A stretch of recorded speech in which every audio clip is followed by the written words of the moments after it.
Di sisi malaikat, malaikatlah yang tahu mana yang mubram, mana yang muallaq. Jadi seperti tadi, Allah turunkan malaikat maut untuk mencabut nyawa Musa. Setelah itu diberitahu oleh Allah, malaikat, kalau Musa menggenggam begini-begini, panjangkan umurnya. Maka sebenarnya umur sudah dipatenkan oleh Allah, tetapi dengan izin Allah, malaikat tahu. Maka yang tahu mubram dan muallaq, yang mana yang sudah paten dan yang mana yang dirubah oleh Allah. Assalamualaikum warahmatullahi wabarakatuh. Banyak sekali pertanyaan jamaah, Ustadz kasih kami channel untuk kajian anak-anak muda. Di antara anak muda berasal dari Aceh, luar biasa, channelnya Maulizul Akbar Nab. Tonton, subscribe, like, share, komen. Assalamualaikum warahmatullahi wabarakatuh.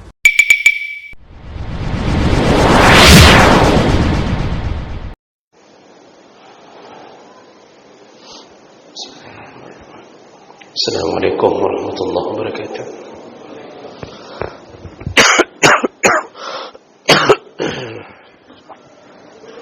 Alhamdulillah rabbil alamin. Hamdan katsiran thayyiban mubarakan fihi. Asyhadu an la ilaha illallah wahdahu la syarika lah. Wa asyhadu anna Muhammadan 'abduhu wa rasuluhul karim.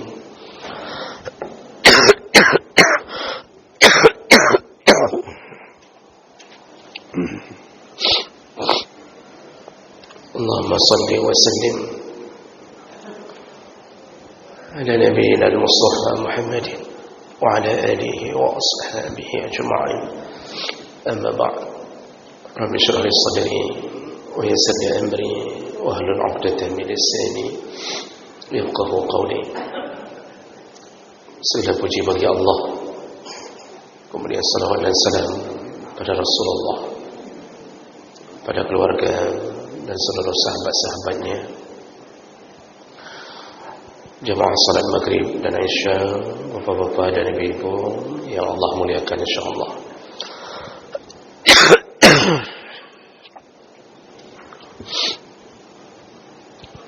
Kita sedang membahas tentang fadilah beriman kepada qada dan qadar.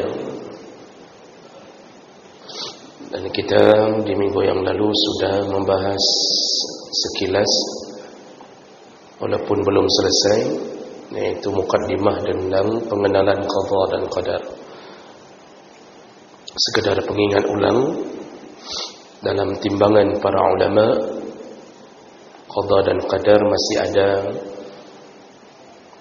pandangan yang berbeda. Ada yang mengatakan qadar apa yang tertulis di Lauhul Mahfuz, dan qada apa yang dilaksanakan. Namun jumhur ulama lebih banyak yang mengatakan bahawa yang tertulis di Lauhul Mahfuz sejak zaman azali adalah qada, sedangkan eksekusinya disebut qadar atau takdir. Tapi walaupun begitu, itu bukanlah masalah besar, karena antara qada dan qadar adalah rahasia Allah Subhanahu wa taala.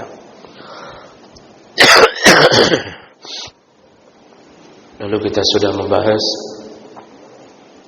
tingkatan memahami qada dan qadar.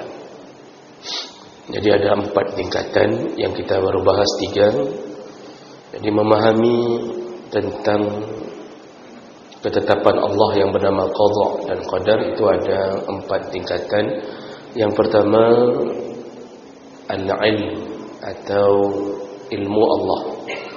Jadi maksudnya semua yang Allah tetapkan, Allah rencanakan, itu semua berdasarkan ilmu Allah. Tidak ada yang terlepas dari ilmu Allah. Dengan sepengetahuan Allah, Allah tahu apa yang akan terjadi, Allah tahu yang sedang terjadi, Allah tahu yang telah terjadi, dan Allah tahu apa yang telah terjadi dan akan terjadi kembali. Makanya kan Allah mengatakan seandainya orang-orang kafir itu dikabulkan doanya untuk dikembalikan ke dunia, sungguh mereka akan kembali kufur kepada Allah. Berarti Allah sudah tahu ini orang kafir ni kalau dikembalikan ke dunia akan kembali kufur. Maka yang akan terjadi kemudian Allah juga sudah tahu. Jadi qada dan qadar itu semua diselimuti oleh pengetahuan Allah. Itu yang pertama, tingkatan yang harus difahami. Lalu kemudian yang kedua, al-kitabah. Setelah pengetahuan Allah merencanakan semua apa yang Allah ingin tetapkan, lalu dimulailah kitabah, yaitu menuliskan ketetapan itu. Makanya makhluk pertama dicipta adalah pena, dan pena disuruh tulis. Selesai pena menulis semua ketetapan terhadap makhluk Allah, lalu Nabi mengatakan rufi'atil aqlam wa juffatis suhuf wa jaffatis suhuf. Pena diangkat, lembaran telah kering, artinya enggak dirubah lagi oleh Allah. Jadi itu tingkatan kedua, berarti setelah Allah tahu apa yang akan dilakukan, lalu Allah menyuruh tulis ketetapan itu. Kemudian tingkatan ketiga yang sudah kita bahas adalah berikutnya, qada dan qadar itu tidak lepas daripada masyiah Allah, yaitu kehendak Allah. Semua yang baik dan buruk itu datangnya dari Allah. Cuma kadang-kadang kita tidak memahami maksud ketika yang datang itu adalah keburukan. Makanya kita bahas kemarin, sekedar pengingat ulang saja. Kehendak Allah itu ada yang muradan li zatih, ada yang muradan li ghairih. Ada kehendak Allah yang memang itu diinginkan, yaitu kebaikan. Jadi kalau Allah mengatakan tentang surga, maka itu memang kehendak Allah membuat kebaikan bernama surga. Itu li zatih. Lalu kemudian yang banyak tidak dipahami manusia adalah yang muradan li ghairih, yaitu ketika Allah membuat sesuatu yang sifatnya keburukan, tetapi sebenarnya Allah menginginkan di balik keburukan itu. Itu yang tidak bisa terjangkau oleh manusia. Kita diberikan anak yang cacat, yang kita selalu mencela, menangisi, menyesali. Padahal di balik anak cacat itu Allah telah menyimpan, kita anggap itu keburukan, padahal Allah telah menyimpan sebuah rencana. Engkau didik anakmu yang autis, engkau gendong dia tanpa harapan dia jadi PNS, tidak ada harapan akan merasakan uang dari gajinya.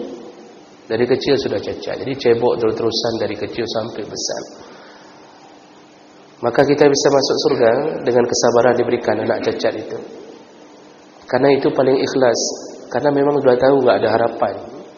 Kita kalau pelihara anak kita yang sempurna, yang lengkap anggota tubuh, kan kita pasti berharap, nanti kalau kamu sudah jadi orang, jangan lupakan mama. Kalau kamu nanti sudah kerja, yang gaji pertama traktir kami lah. Ada harapan. Sama anak cacat apa harapan? Kita menganggap keburukan, padahal di balik itu Allah menginginkan masuk surga orang tuanya dengan mendidik seikhlasnya. Nah, itu contoh yang muradan li ghairi. Kita tidak faham apa yang diberikan oleh Allah, yang sifatnya kita anggap buruk. Tsunami kita anggap buruk, padahal di balik tsunami Allah menginginkan sesuatu. Konflik kita anggap buruk, padahal di balik konflik Allah inginkan kebaikan di baliknya. Nah, ini termasuk masyiah. Begitulah beredarnya qada dan qadar Allah di dalam kehendak Allah. Lalu kemudian kita sambung.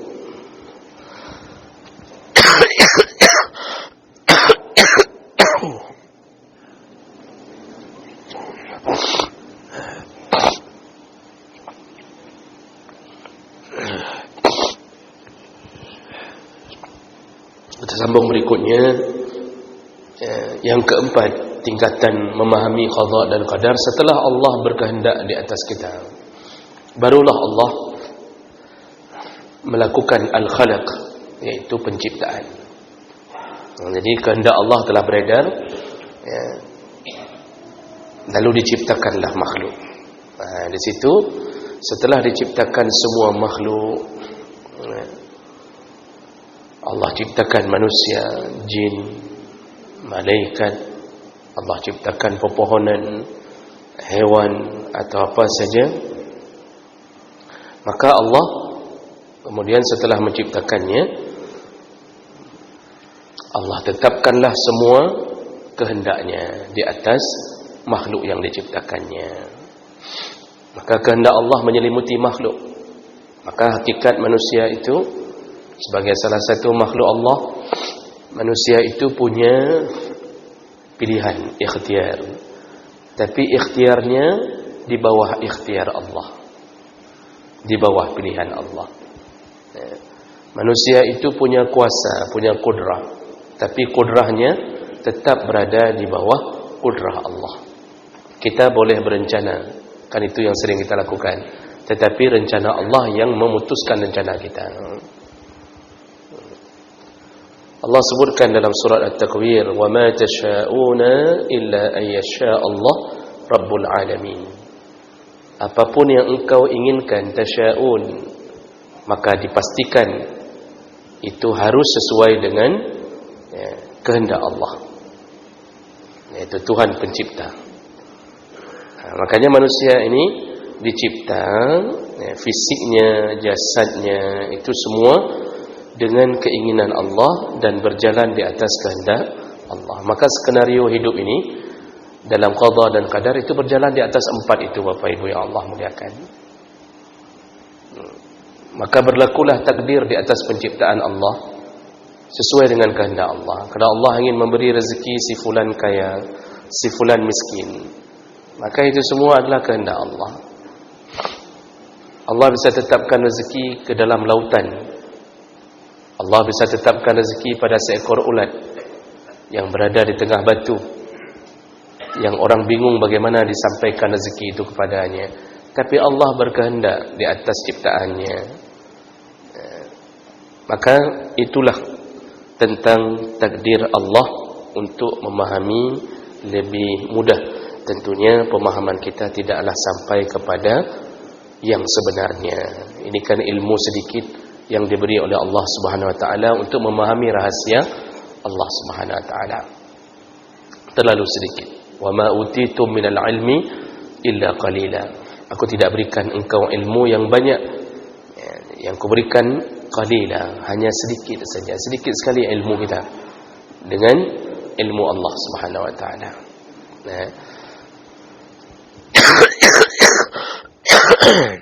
Baik, selanjutnya setelah kita memahami tingkatan memahami takdir, selanjutnya informasi yang juga kita perlu tahu tentang masalah qada dan qadar, yaitu tentang pembagian takdir. Jadi memahami takdir ini rumit, karena pertama dia memang sebahagian besarnya gaib. Kita nggak tahu tentang hal yang gaib kecuali yang telah diberitahu oleh Allah Subhanahu wa taala melalui nabinya. Jadi masalah takdir ini salah satu rahasia Allah yang paling besar di atas kita. Maka memahami takdir itu tidak bisa dengan membuat logika-logika yang kita ingin membuat jalan menuju ke takdir, tidak bisa. Dia harus kembali ke Al-Quran dan Sunnah. Apa yang dikatakan Allah sebagai pembuat takdir, itulah yang benar. Apa yang dikatakan Nabi, tentu informasinya dari Allah Subhanahu wa taala. Takdir manusia ini rumit. Ada kalanya orang yang kadang-kadang merasa bahwa dia ditakdirkan tidak punya pilihan, padahal banyak ayat yang menyatakan bahwa pilihan Allah itu berlaku di atas pilihan manusia. Maka disuruh salat istikharah. Kalau kita enggak diberi pilihan, itu apa salat istikharah? Kalau kita harus menerima total keinginan Allah pada kita, maka tidak perlu disunnahkan salat istikharah meminta petunjuk. Makanya sulit sekali memahami takdir. Ada orang yang merasa dia punya pilihan yang banyak, padahal ujung-ujungnya dia kembali kepada sebuah keputusan yang dia tidak merencanakannya.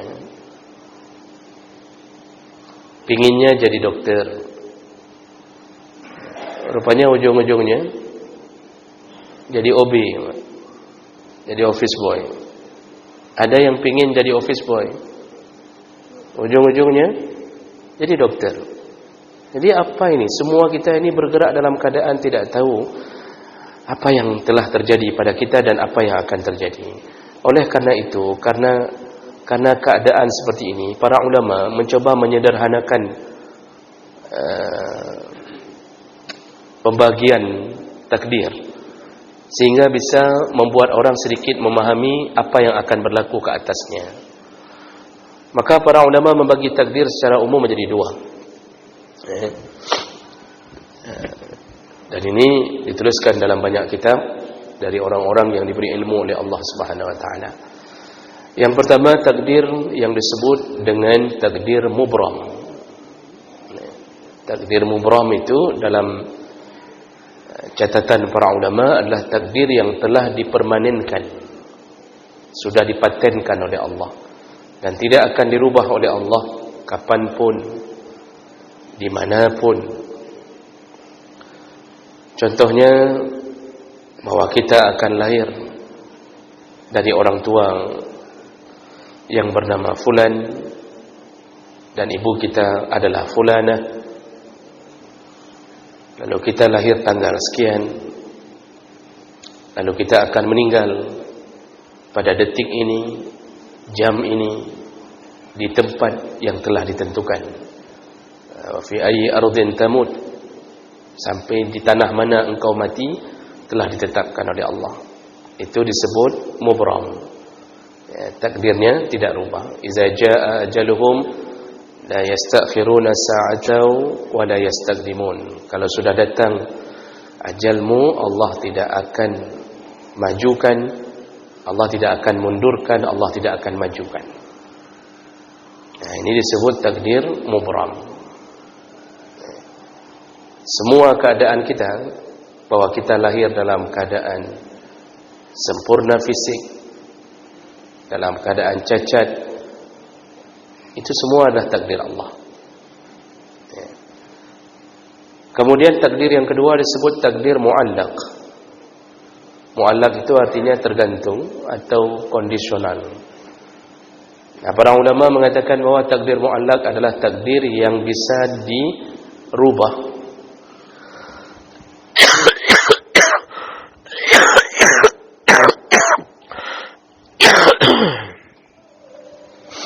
Takdir yang bisa diubah oleh Allah berdasarkan keinginan Allah di atas permintaan hamba. Makanya Aisyah pernah mengatakan bahwa Nabi pernah mengatakan doa bisa mengubah takdir.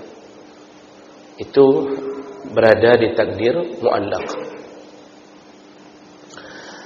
Takdir mu'allaq ini digantungkan pada usaha hamba.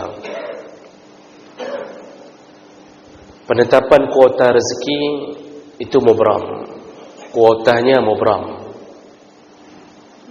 Jadi setiap orang waktu lahir telah dicatatkan kuota rezekinya,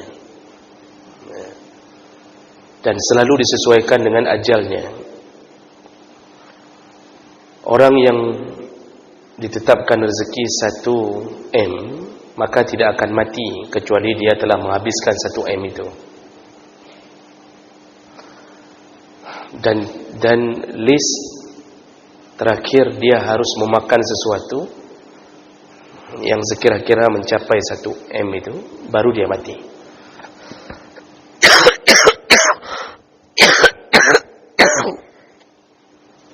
Jadi kuotanya mubram, enggak dirubah. Mau jadi apapun yang kita dapatkan itu sesuai dengan kuota yang telah diberikan. Kemudian yang menjadi mu'allaq dalam pertimbangan berdasarkan definisi ini adalah ketika kita menjemputnya lebih awal. Jadi yang kaya itu bukan bermakna kuotanya ditambah oleh Allah, tapi yang kaya itu karena dia berusaha menjemput kuota itu lebih cepat. Jadi yang miskin kuotanya tetap seperti yang Allah tuliskan. Kadang-kadang dia miskin karena dia malas untuk berusaha, sekolah tidak mau, SD bolos selalu, SD aja 8 tahun, setelah SD nggak mau sekolah lagi, akhirnya cuma kerja serabutan, gaji 700.000 per bulan, itu contoh. Itu 700.000 per bulan, nanti hitungannya tetap seperti kuota yang ditetapkan Allah. Cuma kenapa dia hidupnya dalam keadaan miskin? Karena dia tidak mau berusaha untuk menjemput dengan cepat. Berbeda dengan orang yang sudah S2, S3, ngisi seminar saja. Yang S3 profesor ngisi seminar, ketok mic 200.000, belum bicara Pak, baru ketok mic. Profesor diundang ke tempat lain, ketok mic 200.000, 3 kali ketok 600.000. Saya pernah bilang, dokter spesialis itu cuma mengetuk-ngetuk perut saja, oh berangin, berarti 300.000 tuh. Kita sakit gigi, diketuk gigi kita, plak diketuk sekali Pak. Oh udah 150.000 sekali ketuk. Diketuk semua kali saja 32. Kenapa? Dia berusaha masuk kuliah kedokteran, ambil spesialis ini, itu harganya melangit. Makanya mu'allaq itu juga berhubungan dengan mubram. Orang yang sakit, dalam takdir Allah dia harus sakit, tapi Allah bisa sembuhkan dengan permintaan. Dia berdoa kepada Allah. Makanya Nabi selalu berdoa mengunjungi orang sakit. Nabi mendoakan, Allahumma rabbin nas azhibil ba'sa washfi anta syafi la shifaan illa shifauka shifaan la yughadiru saqama. Nabi berdoa, dia pegang tempat sakitnya, di mana sakit sahabat ini dipegang, Nabi berdoa, tidak lama sembuh. Padahal dalam takdir dia sakit, tapi dia bisa meminta kepada Allah untuk mengubah, itu mu'allaq.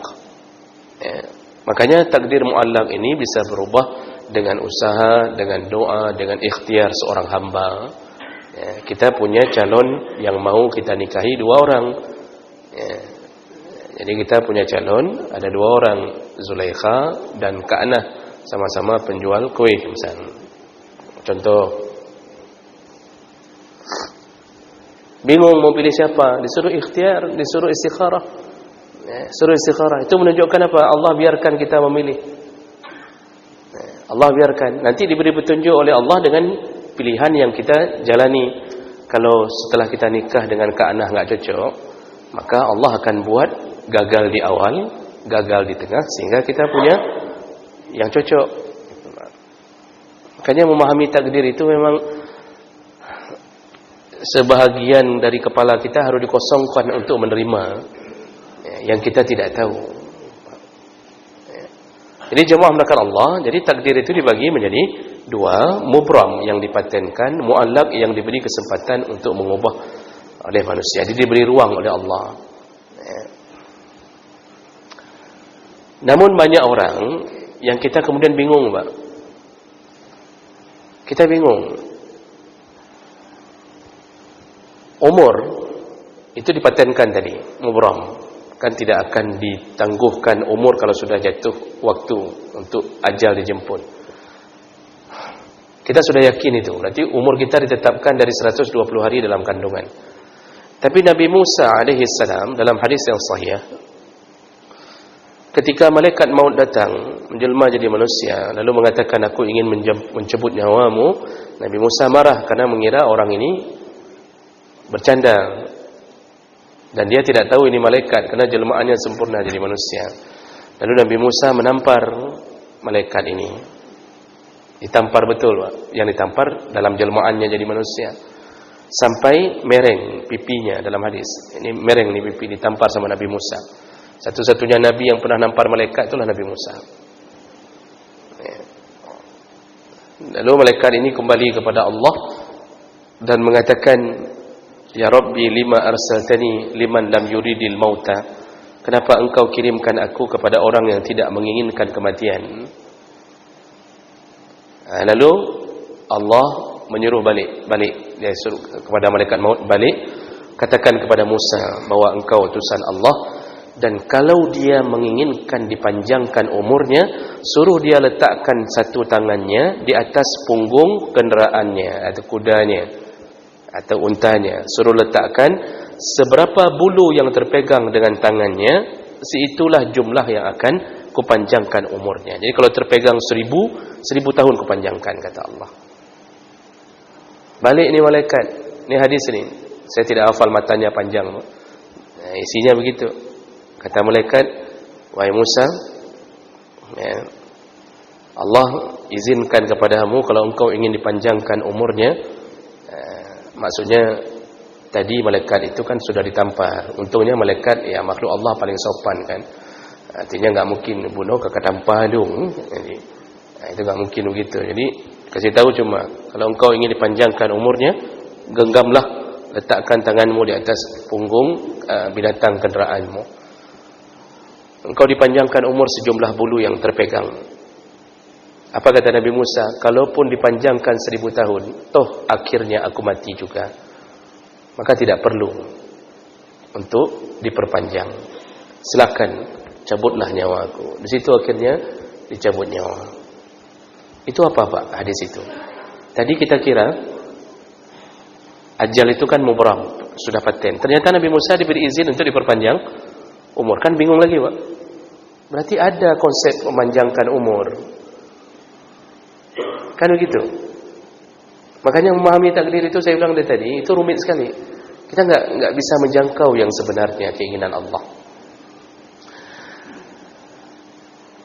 Anak kita bodoh, ternyata ujungnya pintar. Ya, seperti kisah Albert Einstein itu, kan berapa kali gagal sekolah, ternyata menjadi orang yang paling pintar dan dikenal di dunia dengan penemuan-penemuannya. Ya. Anak kita waktu SD ranking 1, pintar.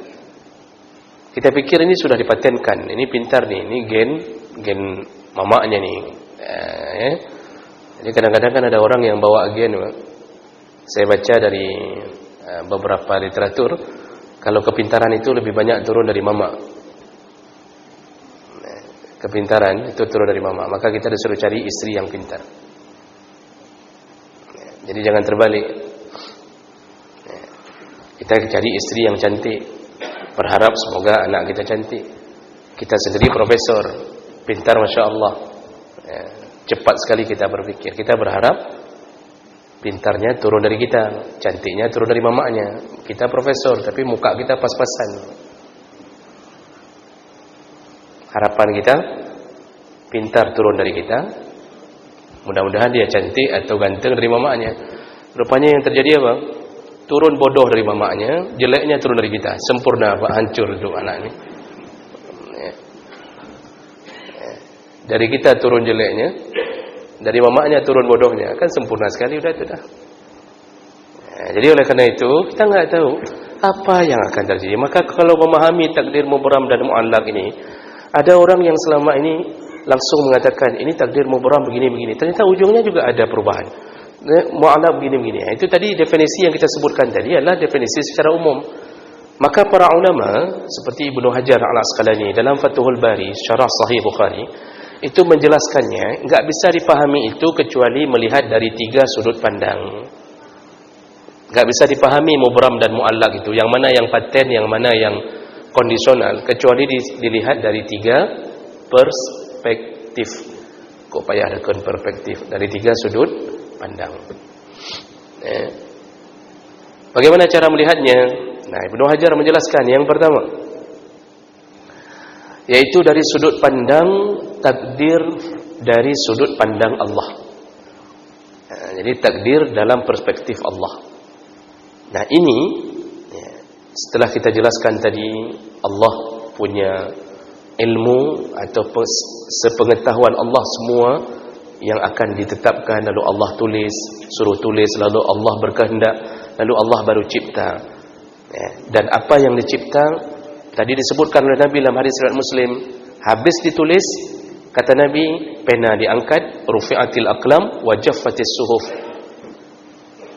Lembaran di Lauhul Mahfuz telah kering. Maksudnya enggak dirubah lagi oleh Allah. Jadi pena itu cuma nulis dari awal, lalu sudah selesai. Mushaf artinya lembaran-lembaran Lauhul Mahfuz kering. Maksud kering enggak lagi ada tulisan yang baru untuk menulis sebuah ketetapan yang baru. Kalau kita kan Pak, kita sudah tulis sebuah cerita, cerita ini kita tulis. Nanti ada yang salah, kita step back. Kalau seandainya berlaku step back kepada Allah, berarti Allah tidak punya kuasa untuk menentukan semua skenario di atas makhluknya. Berarti ada yang salah. Umar katalah ini dia seharusnya perempuan yang lahir ni, kok bisa jadi lelaki? Itu berarti Allah punya kekurangan.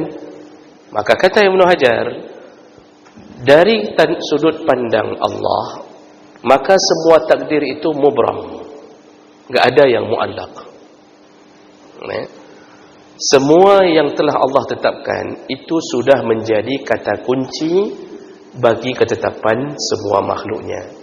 Allah tidak punya kekurangan dengan merasa ada kesalahan. Kita sudah sebutkan dalam surat Al-An'am,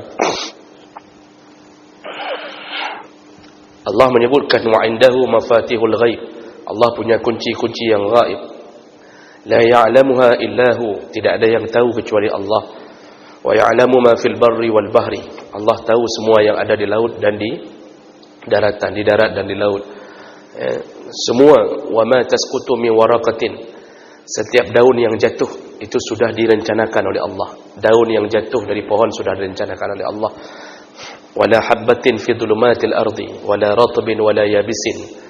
Semua yang berada, biji yang berada dalam kegelapan, semua yang basah atau kering, semua sudah illa fi kitabim mubin. Semuanya sudah tertulis Lauhul Mahfuz. Berarti sudah selesai. Tinggal nanti takdirnya dijalankan. Jadi kalau produser film itu bisa mengubah skrip. Jadi kalau seorang produser sudah buat cerita-cerita, rupanya enggak cocok, di ujungnya enggak cocok, seharusnya kita beginikan saja, dirubah itu. Nah, itu manusia, berarti dia tidak bisa mengetahui apa yang akan terjadi ke depan. Dia pengennya begini, berubah. Allah tidak. Semua sudah ditetapkan sempurna, tidak ada yang berubah. Maka perlu difahami bahwa takdir di sisi Allah itu hanya berlaku mubram. Jadi Allah punya kuasa dan tidak akan merubah apapun di sisi Allah. Kemudian Ibnu Hajar melanjutkan yang kedua, memahami takdir dari sudut pandang malaikat, perspektifnya malaikat. Malaikat itu makhluk Allah, ditugaskan oleh Allah. Di antara tugasnya adalah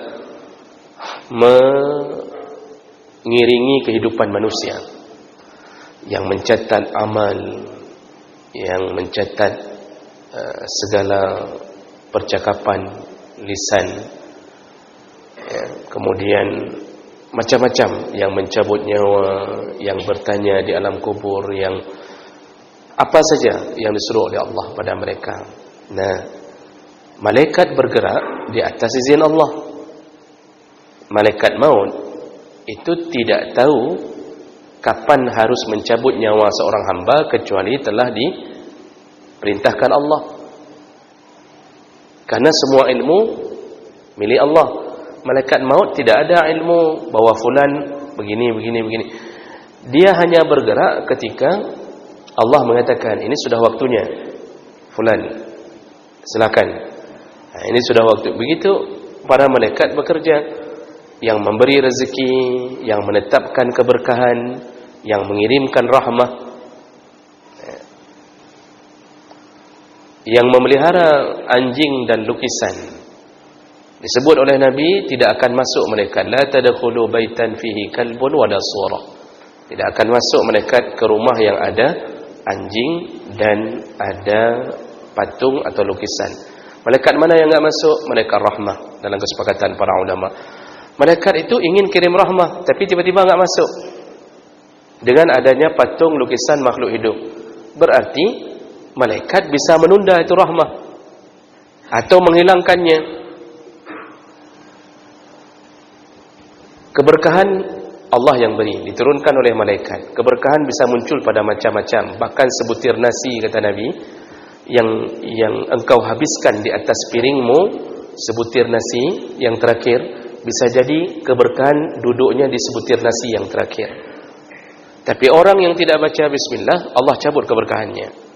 Berarti bisa dicabut oleh malaikat, bisa dihadirkan. Makanya Ibnu Hajar menjelaskan bahwa di sisi malaikat, malaikatlah yang tahu mana yang mubram, mana yang mu'allaq.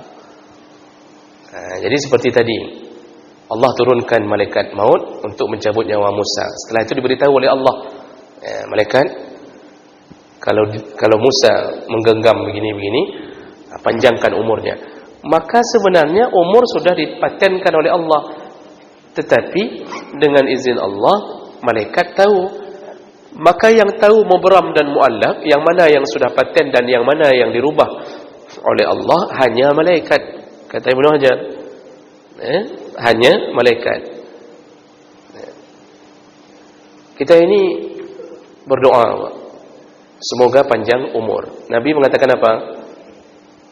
Yang sering silaturahim, dia akan dipanjangkan umurnya, diluaskan rezekinya. Berarti perbuatan silaturahim bisa membuat perubahan pada umur yang panjang dan rezeki yang luas. Walaupun nanti para ulama sebagian mengatakan bahwa yang dimaksud keberkahannya, tapi bisa saja dipanjangkan yang sebenarnya. Dipanjangkan maksudnya diberi waktu untuk banyak lagi beramal saleh. Karena orang yang paling baik di sisi Allah salah satunya man tala umruh wa hasuna amaluh. Yang paling baik, manusia terbaik salah satunya, yaitu yang panjang umurnya dan baik amalnya. Makanya panjang umur itu kadang-kadang baik. Orang tua yang jamaah, sudah tua, sudah tertatih-tatih, pakai tongkat, masih jamaah, itu lebih utama daripada anak muda yang menuju ke masjid. Kenapa? Ini orang sudah capek, tapi tetap istiqamah. Anak muda baru mulai taubat. Maka kalau Allah panjangkan umur, siapa yang tahu? Ditulis di waktu 120 hari dalam kandungan, umur 65. Cuma karena kita sering silaturahim, maka Allah bisa rubah menjadi 75. Siapa yang tahu? Enggak ada yang tahu. Yang tahu siapa? Yang diberitahu oleh Allah, yaitu malaikat. Bisa saja Allah mengatakan pada malaikat maut, ini orang ini tambahkan 10 tahun. Jangan cabut. Dia akan menjadi orang yang baik, dia akan terus beramal selama 10 tahun yang bisa saja. Makanya Ibnu Hajar mengatakan falmahu wal isbat binisbah lima fi ilmil malak. Penetapan dan penghapusan takdir itu adalah perspektif yang diketahui oleh para malaikat. Wa ma fi ummil kitab huwa allazi fi ilmillah. Dan itu yang telah tercatat di Lauhul Mahfuz dan sesuai dengan pengetahuan Allah. Makanya Allah yang memberitahu. Seperti tadi kisah Nabi Musa. Maka mubram, kita tahu, ajal kita tahu sekian, udah dicatat. Tapi waktu dirubah oleh Allah kita pun nggak tahu. Udah dirubah apa belum nih? Ini udah dirubah apa belum nih? Kita tidak. Yang tahu hanya utusan-utusan Allah yang diberitahu untuk mengurusi kita. Seperti tadi, anak kita autis. Ternyata karena doa-doa kita diberi kelebihan oleh Allah. Dengan berbagai ilmu dia sanggup menguasainya walaupun autis. Sejatinya bisa jadi tertulis di Lauhul Mahfuz bahwa dia memang dari awal autis tapi dia akan pintar. Tapi perubahan itu hanya diberitahu oleh malaikat berdasarkan permintaan dari manusia. Maka doa bisa merubah takdir.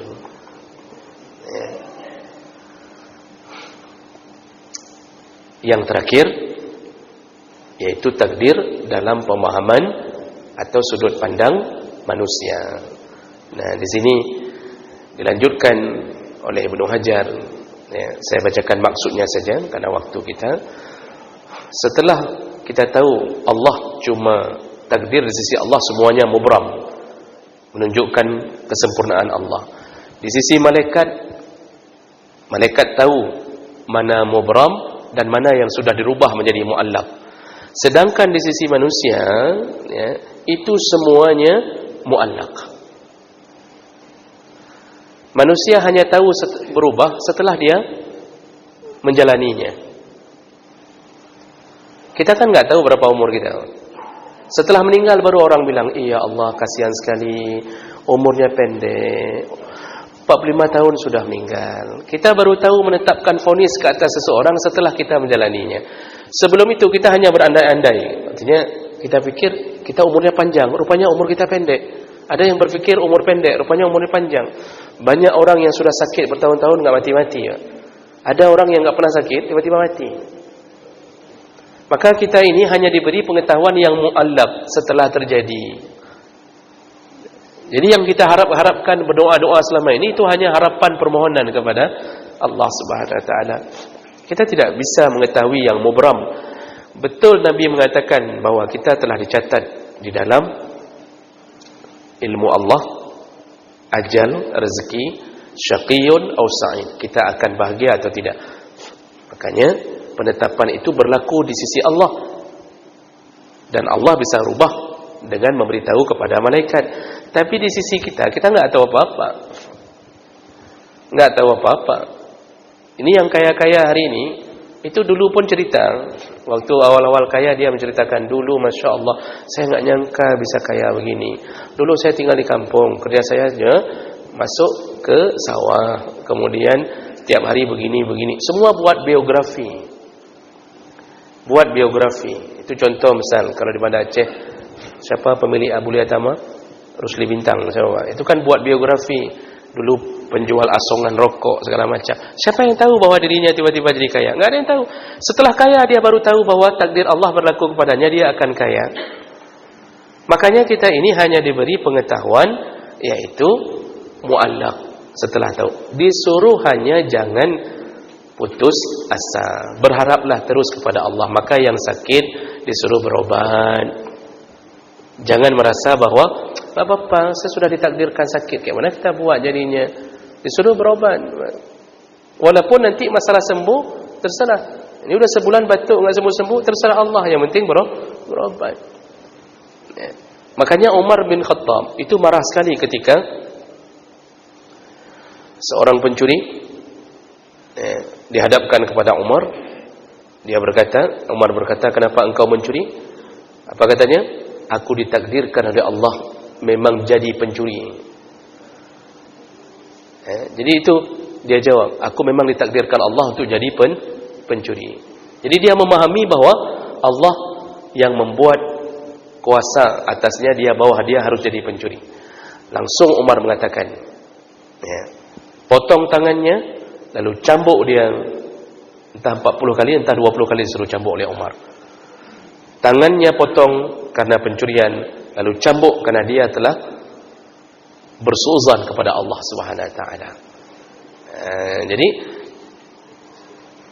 jangan sampai merasa bahwa kita ini enggak diberi ruang untuk mengubah takdir. Allah yang punya kuasa itu. Dan inilah Pak, tentang seluk-beluk yang dicoba untuk disederhanakan oleh para ulama agar kita bisa sedikit memahami ketentuan Allah. Maka oleh karena itu tugas kita manusia, wa ma khalaqtul jinna wal insa illa liya'budun. Kuciptakan jin dan manusia hanya untuk menyembah. Enggak usah mikir-mikir masalah bagaimana nanti masa depan kita, nanti bagaimana keadaan anak kita. Enggak usah pikir, ibadahlah, tetaplah ibadah, lalu berharaplah dari Allah, maka terimalah apa yang Allah tentukan. Dan Allah sudah tahu mana hamba yang berhusnudzan dan mana yang bersuudzan kepada Allah melalui takdirnya. InsyaAllah minggu depan baru kita masuk ke dalam apa kelebihan orang yang beriman pada Allah dan qadar. Demikian, subhanakallahumma bihamdik, asyhadu an la ilaha illa anta, astaghfiruka wa atubu ilaik. Wassalamualaikum warahmatullahi wabarakatuh.